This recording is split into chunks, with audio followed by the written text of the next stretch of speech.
Hi, everyone. My name is Faith Katie Bulow, and this is part of a hodgepodge of videos I plan on putting together. So I'll just give you the brief story of my name. Faith is a name that the orphanage gave me.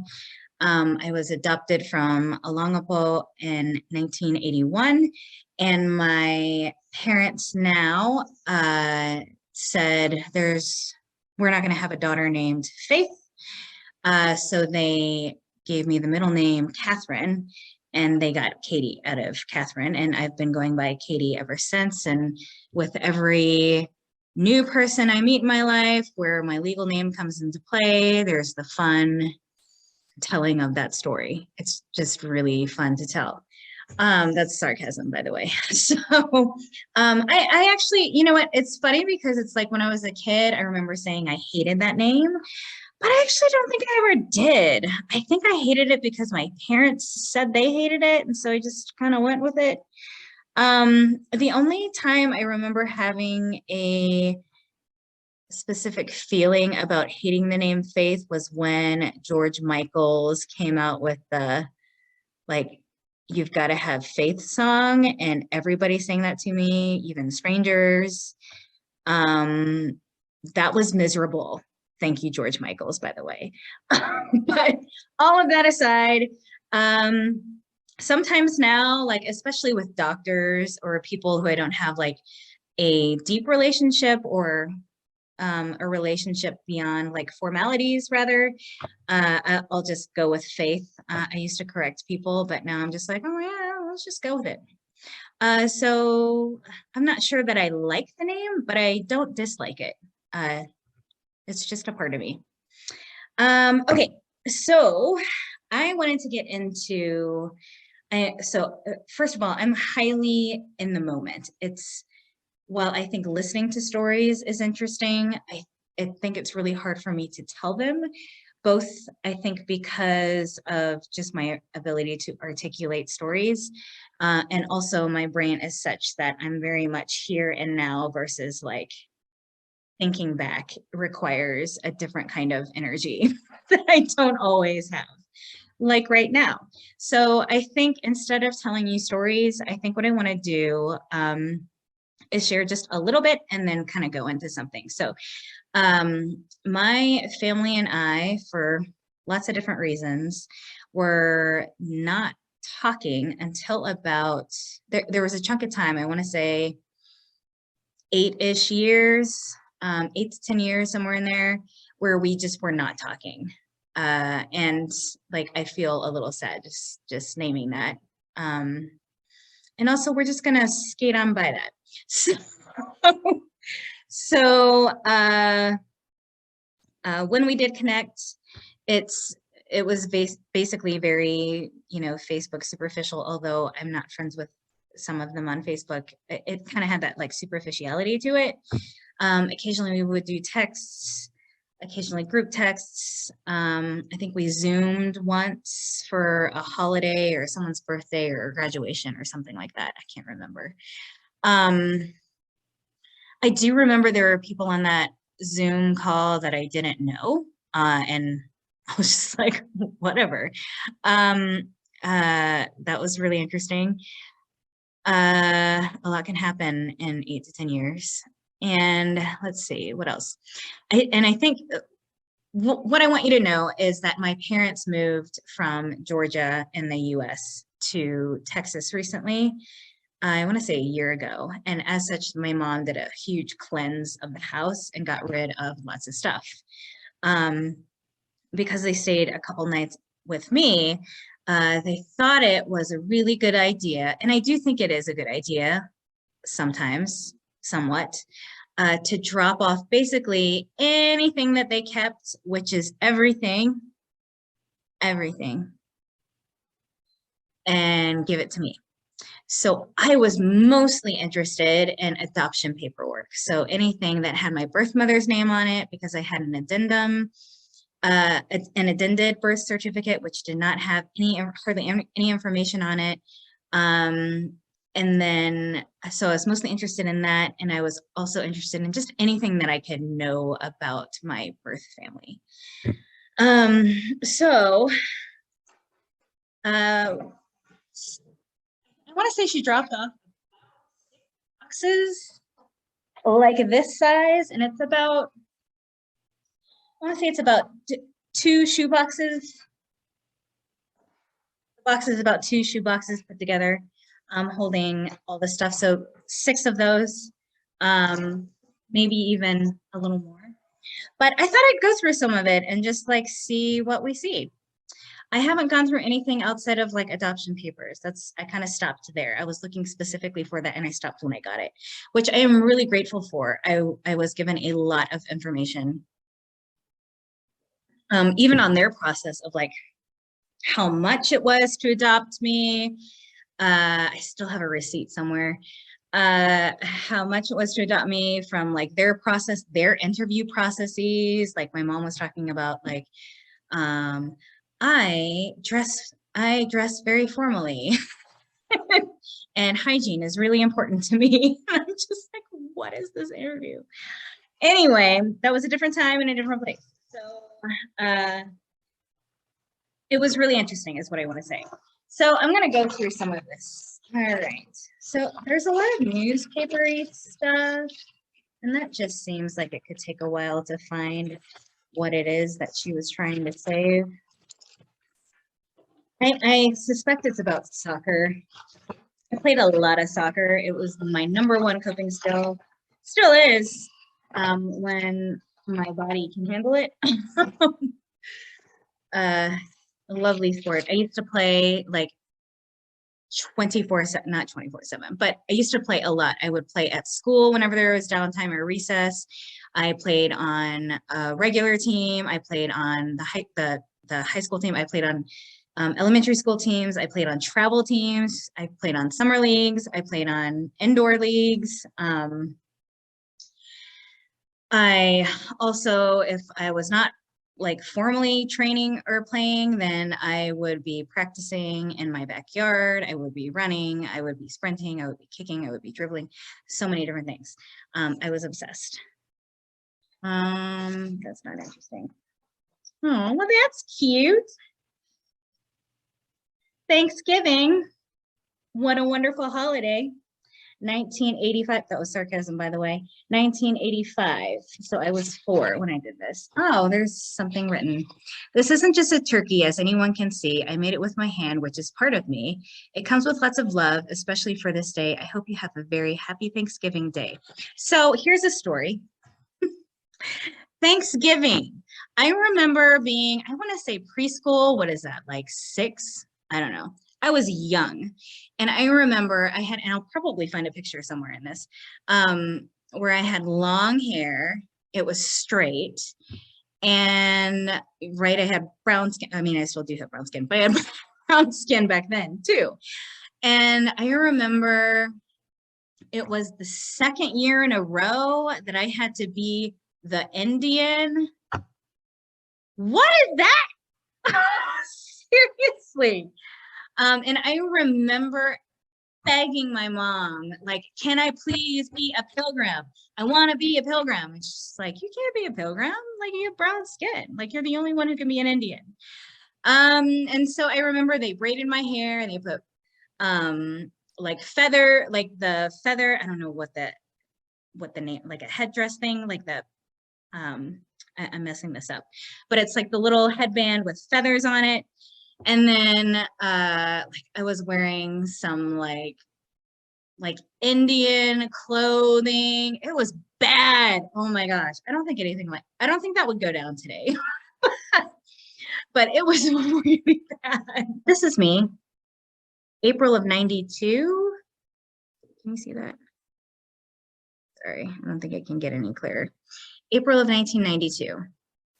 If you can't gather from this picture, I was what's called a tomboy, which was, to me, defined as, people defined to me, my parents specifically said it's a girl that wants to be a boy. And so this is me as a tomboy. I actually had a name. I wanted to be called Carl. And I remember asking my parents, and they're like, no, we're not going to call you that. So basically that ended. So I definitely met the criteria for a transgender kid when I was very young. And sometimes, I identify as like gender fluid now. Gender just kind of flows with me.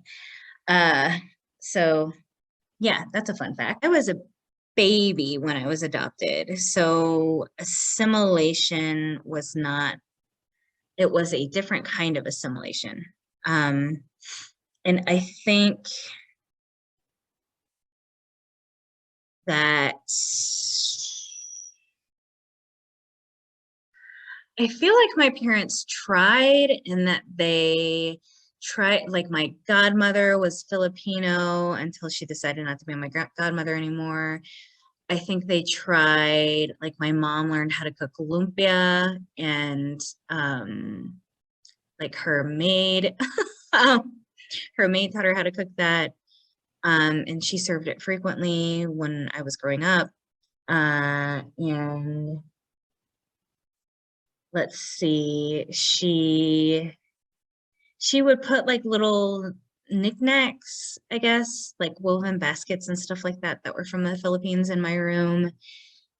And I do remember her occasionally asking, like, do you have any questions or do you want to know anything or stuff like that? And my answer was always a reflexive no. And while I do take responsibility for that no, I definitely think it was coming from a place of, do you really want to, like, me talking about this is going to hurt you. That's where it came from. Like me asking questions is going to hurt you. Like I don't know where I got it from. Later, it was definitely explicit, but I do think it was implicit and I just picked up on it of like, you just don't talk about that, which is really sad, So I didn't really learn much until I still don't know much, but I haven't really learned much until my adult years. So introduce yourself. Yes. So I say, got it? Yeah. Yeah. Okay. I'm Cindy Bulow. Okay. Do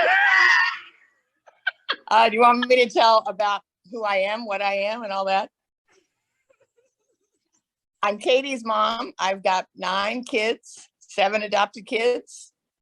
I've got 7 grandchildren, 1.5 great-grandchildren. Brianna's going to have another baby. Oh my God. Yeah, you're going to have to delete that part. Yeah, Braden won't be 2 until July, and this baby is due in April on Rachel's birthday. Oh my gosh. That is so many children.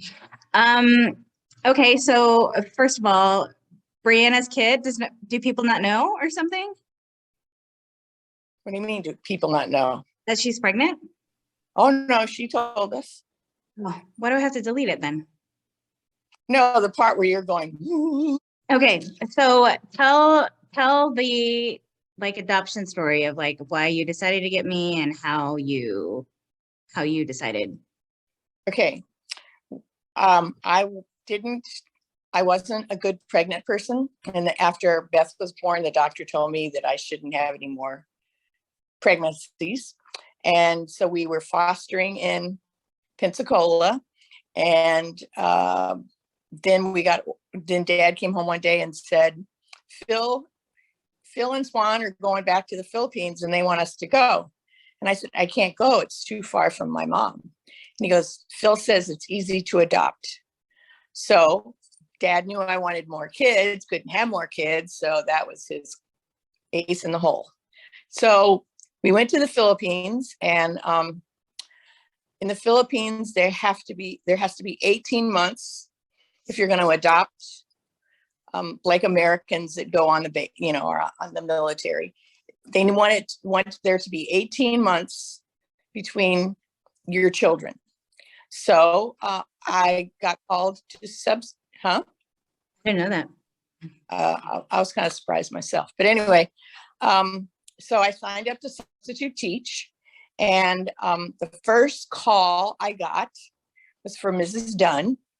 And it was just for a half a day. And I went in there and introduced myself. She showed me around the room. And then I said, "Are you the Mrs. Dunn that works with the King's Philam Orphanage out in town?" And she goes, "Yes, I started that X amount of years ago." I said, "Oh, well, we wanted to come see you because we weren't interested in adoption. And our youngest child just turned 18 months old on the 1st of November. And guess what? You were born on the 8th of November." And I said, What is that? "Yeah." So I said, Perfect timing. "It is. It's meant to be." So I went home and I told Dad. I substituted for this lady, and she said that there was a new baby that was born just a couple of days ago, and like 2 days before I went there. So it was really amazing. I mean, it really was amazing. So we sat at the dinner table and we talked to Andy. Beth, of course, was only 18 months and probably 10 days old, didn't talk. And we said, "Andy, there's a little baby girl out in the orphanage out in town, and she doesn't have a family or brothers and sisters and a mommy and a daddy. And how would you feel about her being your baby sister?" And he ate a few more bites and he turned around and he looked at me and goes, "How about finding a new mom and dad for Beth?" So that's it. That's how you came to be. Trade. It's trade. Okay. So we went out in town. Dad and I went out, just Dad and I, and we went into this. They're kind of like, what would you call them? Like not condominiums, but row houses almost. It's you walk in one part and you go into a kitchen, living room, and you go up some steps, and then you go into another room and there's another kitchen and living room. And so we went upstairs and there you were, and nobody was holding you. You had a bottle propped up on a rubber stand. And I said, "Oh no, nobody's holding her to feed her." I said, "Can I hold her?" "Oh no, Mom, you will spoil her." And I said, "We got to get her out of here quick." And we were walking down the stairs and I fell. And Dad said, we get out to the car and he goes, "You crazy? Do you think they're going to let somebody adopt a baby that can't even walk down the steps?" Sounds like something he would say. Yeah. So we went back. We went to where Mrs. Dunn lived with this Mary Lee, Miss Andretti. And we said, "We want to do this." And she said, "Okay, well, you need to meet the mother on neutral ground, and then you see an attorney." And so we saw this attorney, and then we had to meet her. They suggested we meet her on the church on the base. So Mrs. Dunn brought her to the church. I looked at her, she looked at, yeah. Ooh, hello. Wait a second. Are you there? Yeah. Okay. It was this call, so I had to, whatever. Okay. Anyway, said, and so we were this was on a Tuesday, or this was on a Monday. We were supposed to get you on Tuesday, and a typhoon came. So we couldn't leave the base. So we finally got off the base on Wednesday. So this was like the day before Thanksgiving, which in that year was probably about the do you remember? 23rd? Yeah. 23rd of November. So we went out and we got you, brought you home. And then in the Philippines, it's the opposite of the way it is here. Once you get the baby, you have to be proven they prove you fit with the baby. In the United States, they prove you fit. You go through all the stuff, the paperwork and all the references and all the interviews, and then you get the baby. So it was exactly the opposite over there.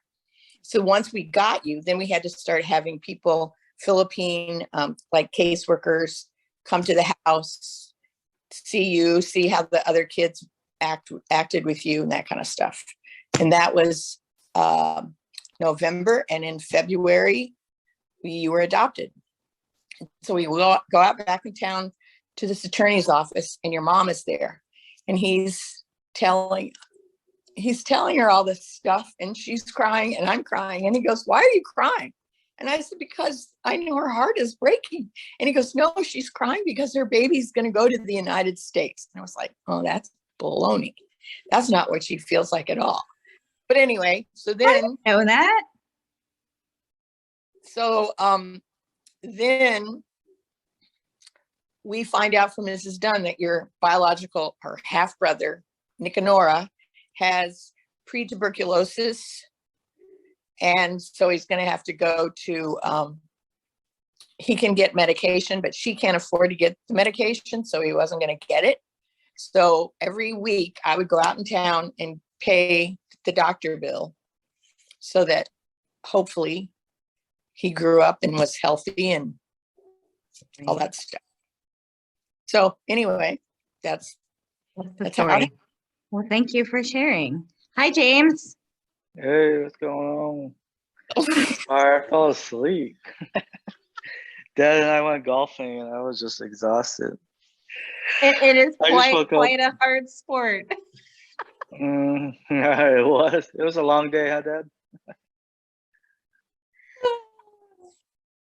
Anyway, so Joe, how can I see both pictures on my phone? Because it's not very big. Turn it sideways. Button there on the bottom, I think that says those like multiple.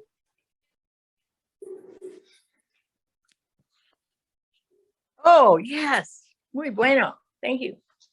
There you Okay, go. Good. Hi, James. Thanks for joining us. You're being Hey. recorded. Okay. I have So to now be you want me to quiet. tell I'm you just working. about, you want me to tell you about getting him, and then he can tell you about what it was like? He said he has to be quiet. No, I can What? talk. I have to be quiet a little bit. Anne's working, remember? Oh, got you. No, go So ahead. talk. anyway, we would go out after we went out and adopted you, or between the time we met you and the rest of the 2 years we were there, there were 5 older kids in the orphanage that would, Miss Donna, Miss Marilee would let them come onto the base. Do you remember? You were too little to remember that. Anyway, we would get them and bring them to the movie, or take them bowling, or take them swimming, or they would just come and spend the night. Do you remember that, James? Oh, yeah.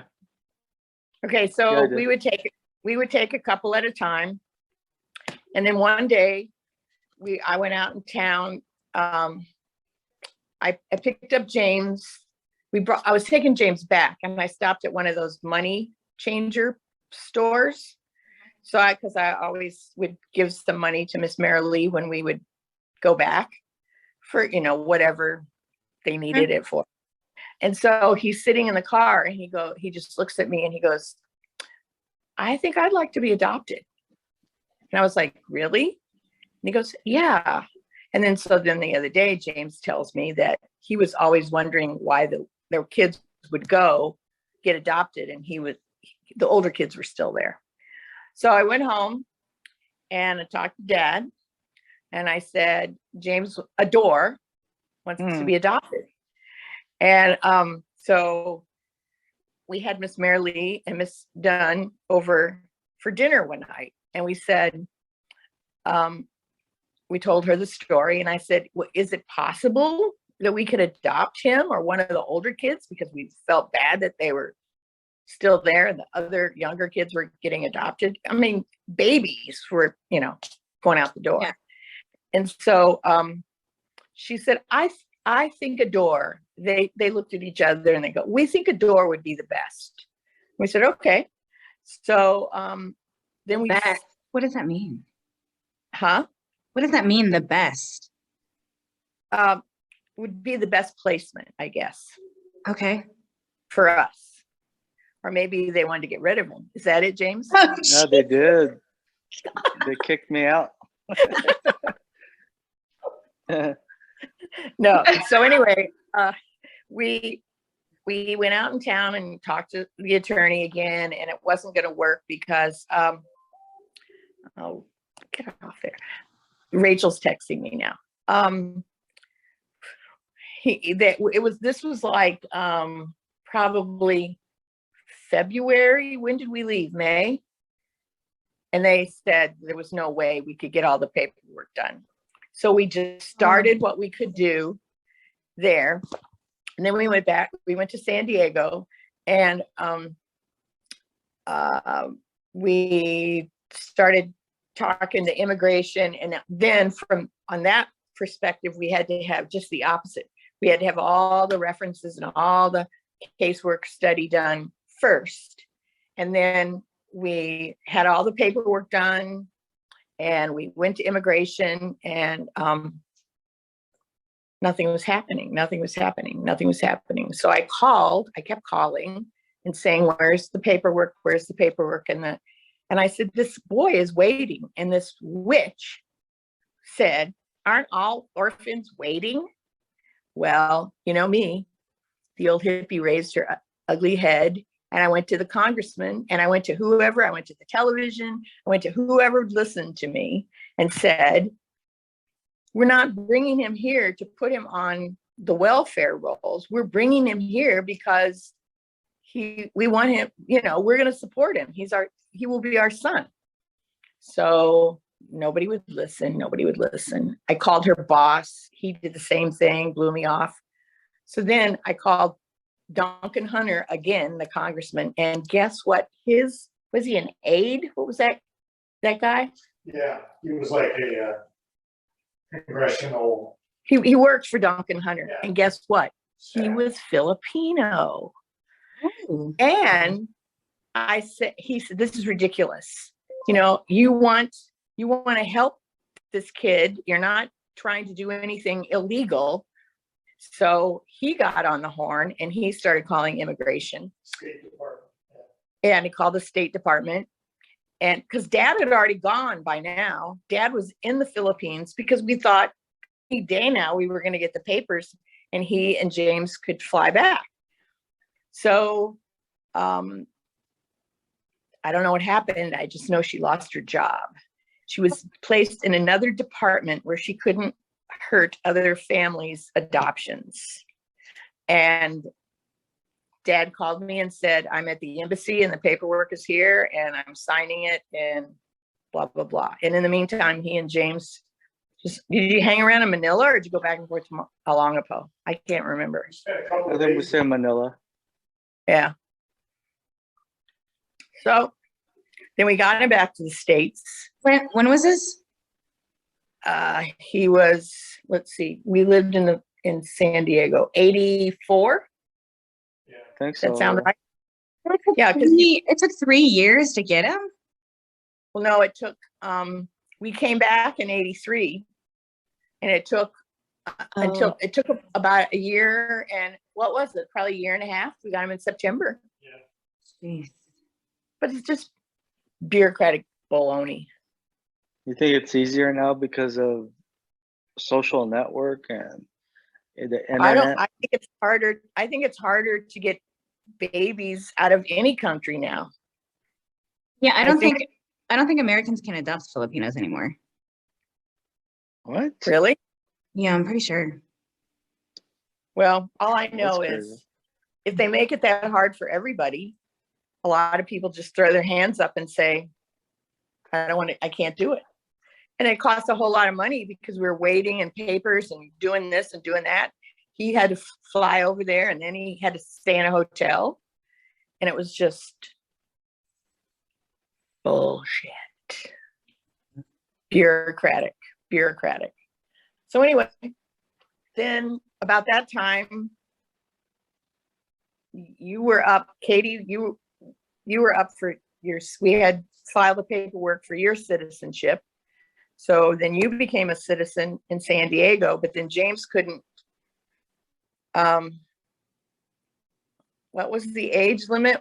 It was easy because we were getting your citizenship through us, but after you get to be a certain age, is it like 16 or something, James? 15? Yeah, I think so. I think I got it when I was like 17. Yeah, I probably. can't remember. Did you do it in Pensacola? Yeah. I Uncle think Billy, you already had left for San Diego, and I stayed behind to get it. Or was that in the Yeah. military too? MEPS. I can't oh, remember. it's both. I think you graduated from high school. Yeah, but then I had stayed behind because I had to join the military, remember? Yeah. Or did But I I do think that? you were already, I think you were already a citizen then, weren't you? Yeah, I was a citizen already. You had to be get in the military, I think. I don't know. I can't remember. Really? Yeah. Okay. Anyway, so James came over here. And then we moved back to we moved back to San Diego. He went and stayed. Remember, Katie, we left him in Pensacola. And we went to San Diego, and then he went into the military. And then we moved.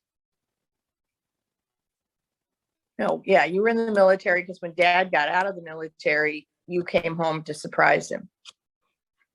But in the meantime, there were some other events that occurred.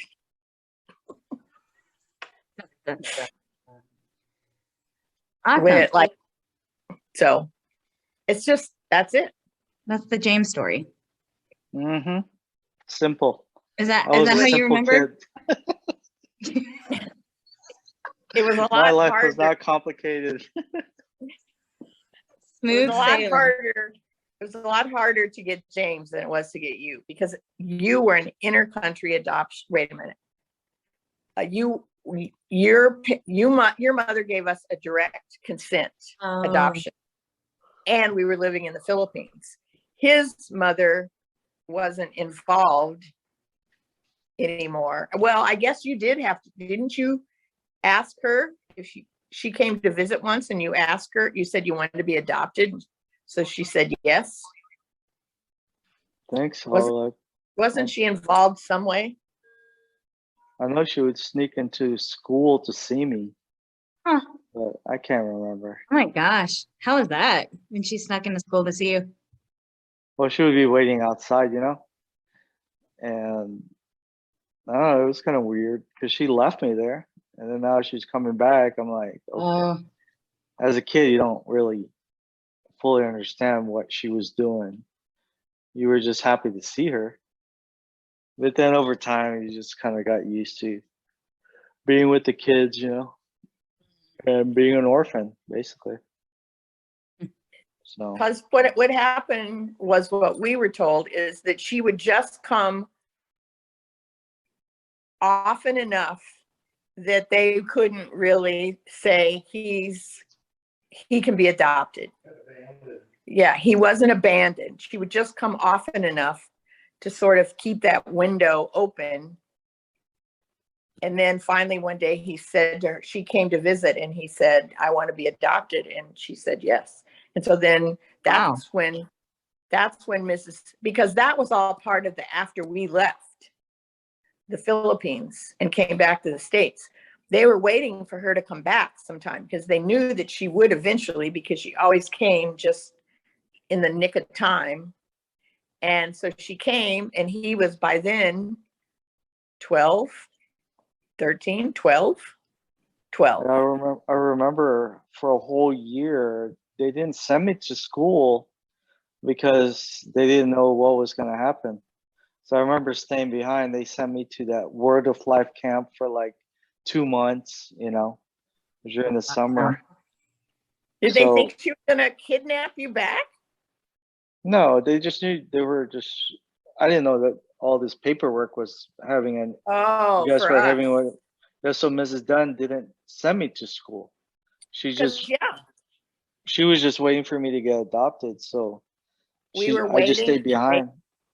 And waiting and waiting and waiting. And when that girl said, aren't all orphans waiting? That was the straw that broke the camel's back, and I went ballistic. So yeah, understandably. Well, James, were you confused like why you weren't able to go to school anymore? No. Do you want, as a kid, you're happy not to go to school, right? Oh, I loved going to school. I loved it. I wanted to play. Oh, you were just like, he was old enough to know that there was a process, I think, going on to try and get him adopted. Oh, okay. You Somehow, knew yeah. something was going on. Yeah. Oof. Anywho. Well, thanks for sharing that story, or both of those stories. Mhm. Mhm. A story, and I'm sticking to it. James, anything you want to say about the orphanage or after you got adopted or anything else? I mean, I'm just grateful. I mean, it's, I don't know. I think a lot of it, seriously, I just kind of blocked. Yeah. And, I blocked it because it's not relevant anymore. Well, it's like I you think, did with Tagalog. You remember that? You said you I couldn't. mean, yeah, The lady I try can't and even talk to you. speak. Yeah, I can't speak Tagalog. I can barely understand little words. Like, I used to be fluent and I just kind of had to block it, because I was here in the United States. I didn't have anyone to speak Tagalog to. Well, the So, lady at church, remember, she tried to talk to you and she'd fuss at you because she'd say, "Don't forget it, don't forget it." And you said to me, "I don't want to speak Tagalog. I don't want to be a Filipino. I want to be an American." And I was like, "Try, just try." yeah, You but probably don't remember her, Katie. She was the lady at the nursery at church, and every day I'd pick you and Beth up, and you'd have your hair all done up and braids and stuff. And I can't remember her name, but her husband was American. She was married to him, and she just volunteered at the nursery at church on the base. Mom, did you ever talk to that maid that you had? Evelyn, What's her name? Evelyn. Yeah. we tried for a while. We kept in touch for a while because when Dad went to get you, you guys went to see her. How about And in Facebook? Yeah, we tried. No, I can't find her. And we tried to get her. We tried to do her papers to bring her to the United States, but they wouldn't. They were like, How was that gonna work? You were just gonna sponsor her? yeah. Oh, okay. Oh, you remember her, Because, James? yeah, I remember Evelyn. Because one of the brothers, Romel Allen, lives in San Francisco. Did you know that, Mom? You told me that, and Yeah, his wife. That's where Pete Dinsmore lives. I wonder if he knows that Pete lives there. Katie, you don't remember Pete, right?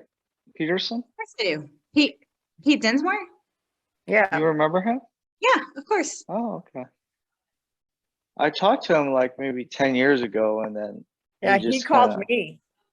He Yeah. called me when we lived in Georgia and said, I called John and I said, "Hi, this is Pete. This is Peterson." And John said, I don't know anyone named Peterson. And I said, "That's bull, Pete. He knows you. He's just being a jerk." He barely talks to he barely talked to Drew and Michael.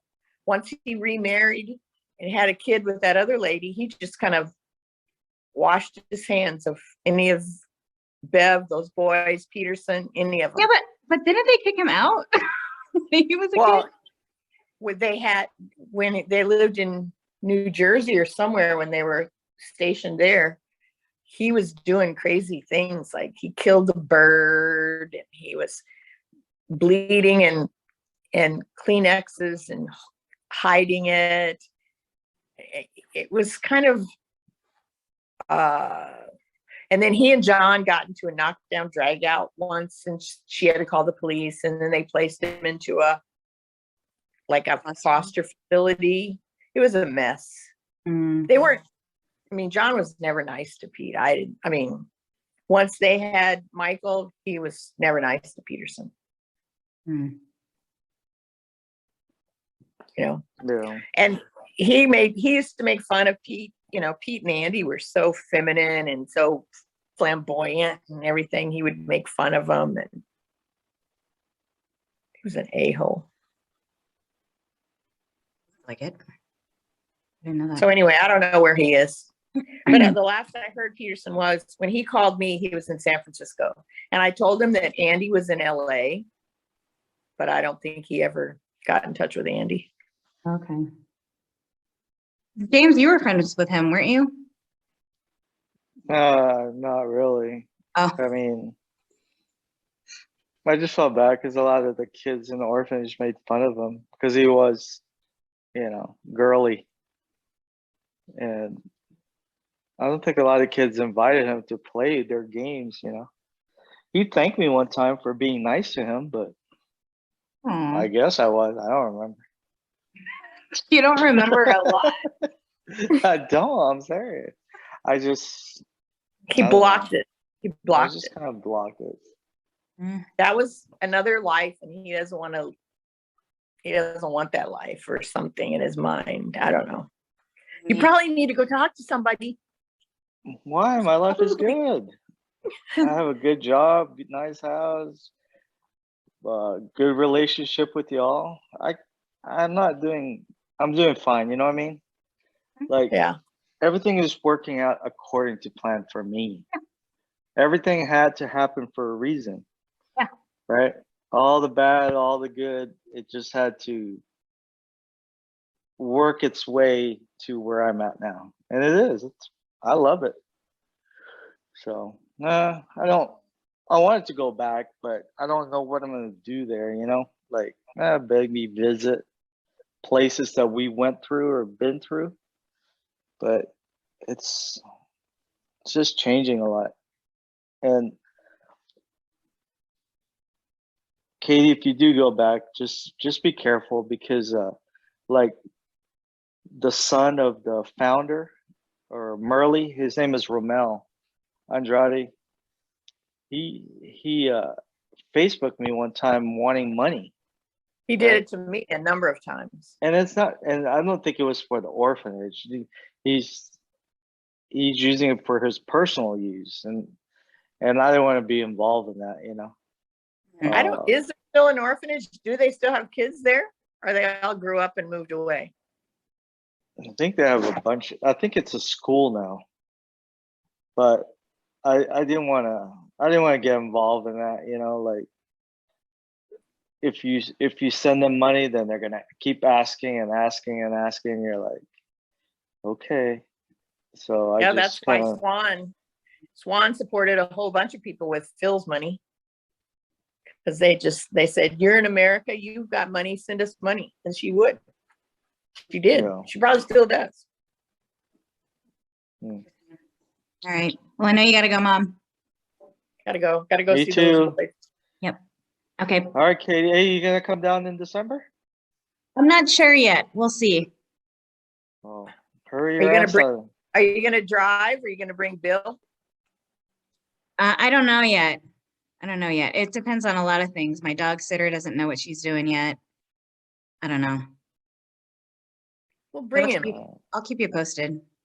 He and Coco can renew their friendship. Right. I'll let him know. I'm sure he'll be excited. Okay. All right. Bye, y'all. Thank James has, you. Love you, James both has a y'all. Coco too. Love you. Bye. Okay. Love you. Bye. Bye.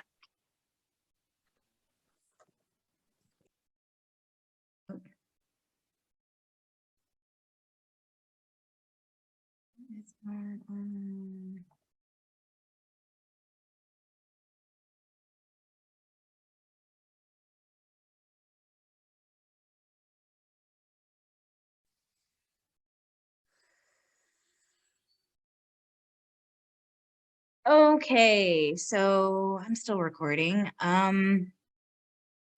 They're gone.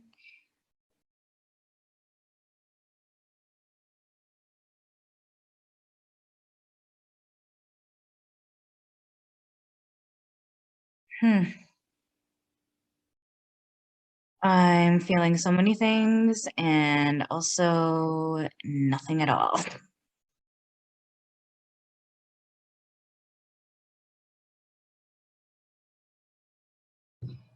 Okay, so I know that this project was videoed over, I want to say 3 different days. and maybe 4 days. And I know it doesn't seem that way because I'm wearing the same sweatshirt and all of it. I love this sweatshirt so much. And I wanted to attempt, because I'm not a video editor and don't have all of the skills and time in the world to make it more cohesive, I wanted to attempt to kind of like bring it all together. And so that's what this segment is for. And so I think the thing that is most standing out to me is, you know, I haven't had a conversation like that with my mom or brother ever. I'm 40 years old. And so to be able to get that now, even though even though it was a mixed experience, like I'm really grateful that I got it. And so I just want to say that. And I know that not everybody has a connection to even do that. So I want to name that.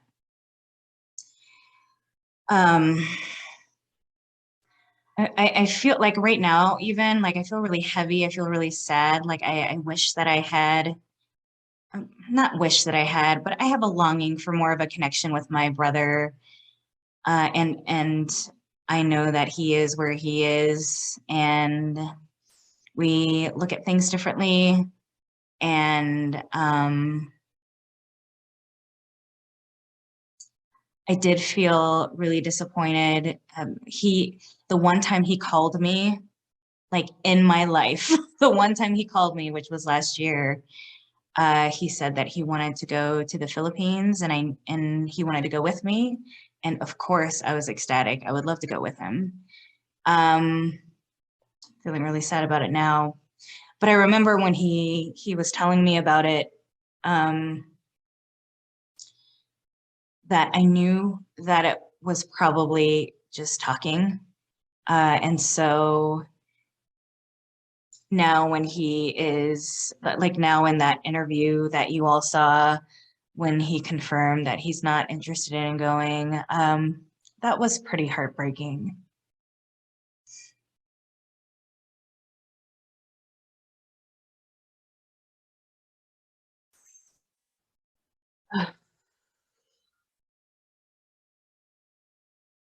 And I think the thing that's coming up for me now, and it may not even be related to this project, but I'm sure it is. It's just when my mom had shared that my mother cried with the attorney. Like, I'd never heard that story. And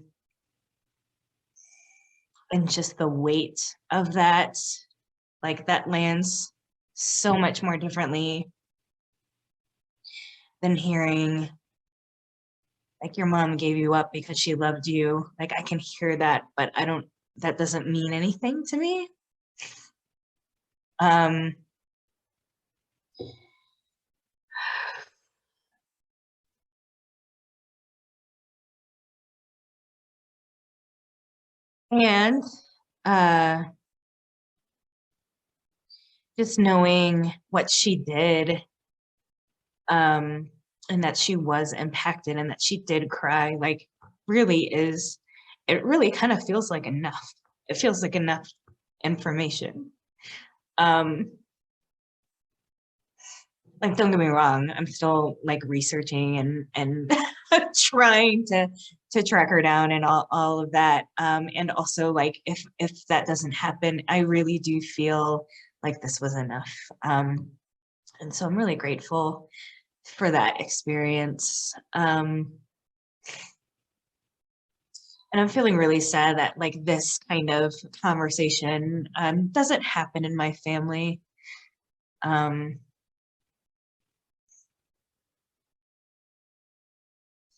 Me being able to just cry and grieve and process there's not the family dynamic, you know, when I'm in that dynamic too, we just don't do that. So I'm also grateful for this space to be able to do that, and hope this wasn't too triggering for folks. So yeah, just want to say thank you to the Quinto Quinto project. I know JD, Amy, I know there are a lot of other people involved in it too. I didn't know that this would touch me in this way. I'm back. I needed to take a little bit of a break to do some stretching and moving my body. I still am doing that, just kind of regulate and settle back in. And I got a little activated there. So I just wanted to honor, you know, that coming up for me.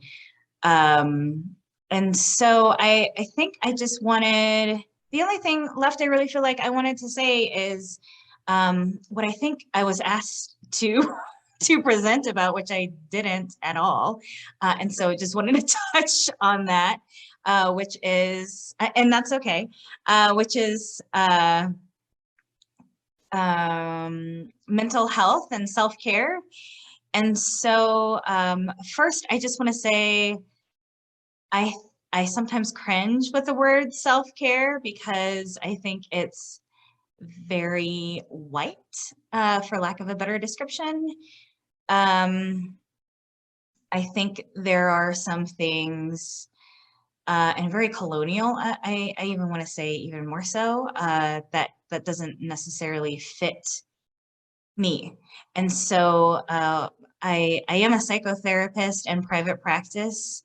I do a lot of somatic work. I do a lot of decolonizing work. I do a lot of anti-racist trainings, consultation, and I also receive a lot of support and go to a lot of trainings and get a lot of consultation and professional supports in addition to my friends and my family of choice too. So there's a lot of self-caring going on. Ooh, self-caring, that does not sound good. Self-caring going on. I crack myself up. And so I just wanted to speak to that, not from a psychotherapist lens, definitely from a psychotherapist informed lens, but as myself, since this was so personal. So I do just want to touch on that. This whole process, these past few days, I've had a ton of support. I just connected with a transracial adoptee consultant who is a transracial adoptee. I met her at a conference and she just seems fabulous. So I feel supported in that I will be supported by her. I also have I have a lot of friends that we stay connected with via Marco Polo. And, you know, I've got a couple of BIPOC groups. I have a couple somatic groups. I've got a couple, you know, I've got a group from grad school that have been incredibly supportive throughout this whole process. Some individuals, individual friends have been supportive. Just folks that I can either text and be like, this feels like crap, or text and be like, oh, why is this still so painful? Like, it's just being able to do the things.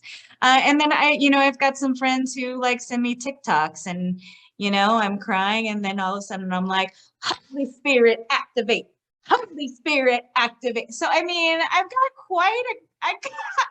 so many supports. Can't believe I just did that on a video. That's okay. So, bringing it back in.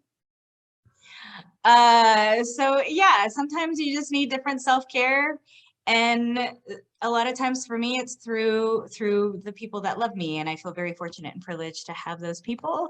I also have a ton of professional supports. The other day with the interview, I knew that was going to be triggering, and so I scheduled a massage. Again, have to have the privilege and access to do it, so just naming that.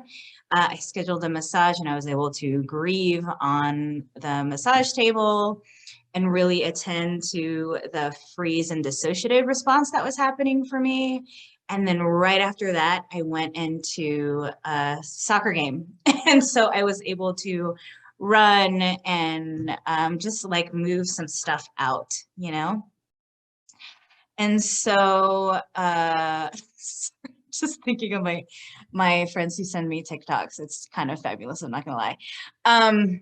And so, yeah, just attending somatically, attending with, you know, being able to talk through things, feel through things, be with things, pause, take breaths, you know, and after this, I will probably start a fire in my fireplace. Just want to be clear about that.